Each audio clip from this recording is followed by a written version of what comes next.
KaraokeBooks. The Marvelous Land of Oz.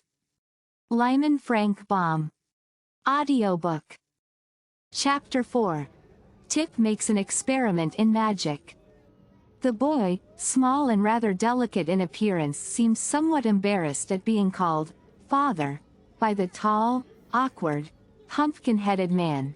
But to deny the relationship would involve another long and tedious explanation. So he changed the subject by asking, abruptly, "Are you tired?" "Of course not," replied the other. "But," he continued, after a pause, "it is quite certain I shall wear out my wooden joints if I keep on walking." Tip reflected, as they journeyed on, that this was true. He began to regret that he had not constructed the wooden limbs more carefully and substantially. Yet how could he ever have guessed that the man he had made merely to scare old Mombi with would be brought to life by means of a magical powder contained in an old pepper box? So he ceased to reproach himself, and began to think how he might yet remedy the deficiencies of Jack's weak joints. While thus engaged they came to the edge of a wood, and the boy sat down to rest upon an old sawhorse that some woodcutter had left there. "Why don't you sit down?" he asked the Pumpkinhead. "Won't it strain my joints?" inquired the other. "Of course not. It'll rest them," declared the boy. So Jack tried to sit down, but as soon as he bent his joints farther than usual they gave way altogether, and he came clattering to the ground with such a crash that Tip feared he was entirely ruined.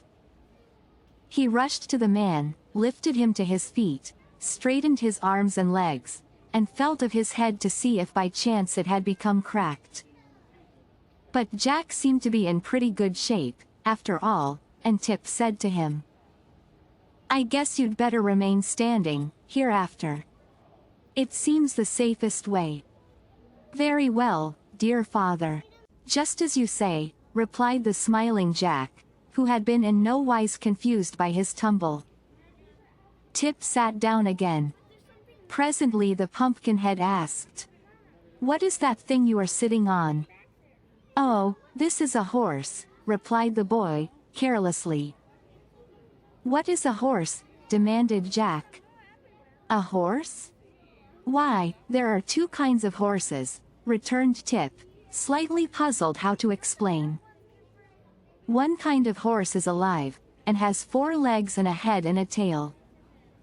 And people ride upon its back." "I understand," said Jack, cheerfully. "That's the kind of horse you are now sitting on." "No, it isn't," answered Tip, promptly. "Why not?" "That one has 4 legs, and a head, and a tail." Tip looked at the sawhorse more carefully, and found that the Pumpkinhead was right. The body had been formed from a tree trunk, and a branch had been left sticking up at one end that looked very much like a tail. In the other end were 2 big knots that resembled eyes, and a place had been chopped away that might easily be mistaken for the horse's mouth. As for the legs, they were 4 straight limbs cut from trees and stuck fast into the body, being spread wide apart so that the sawhorse would stand firmly when a log was laid across it to be sawed. "This thing resembles a real horse more than I imagined," said Tip, trying to explain. "But a real horse is alive, and trots and prances and eats oats, while this is nothing more than a dead horse, made of wood, and used to saw logs upon." "If it were alive, wouldn't it trot, and prance, and eat oats?" inquired the Pumpkinhead. "It would trot and prance, perhaps, but it wouldn't eat oats," replied the boy, laughing at the idea. "And of course it can't ever be alive, because it is made of wood." "So am I," answered the man. Tip looked at him in surprise. "Why, so you are," he exclaimed. "And the magic powder that brought you to life is here in my pocket." He brought out the pepper box, and eyed it curiously. "I wonder," said he, musingly, "if it would bring the sawhorse to life." "If it would," returned Jack, calmly, for nothing seemed to surprise him, I could ride on its back, and that would save my joints from wearing out. I'll try it, cried the boy, jumping up. But I wonder if I can remember the words old Mombi said, and the way she held her hands up.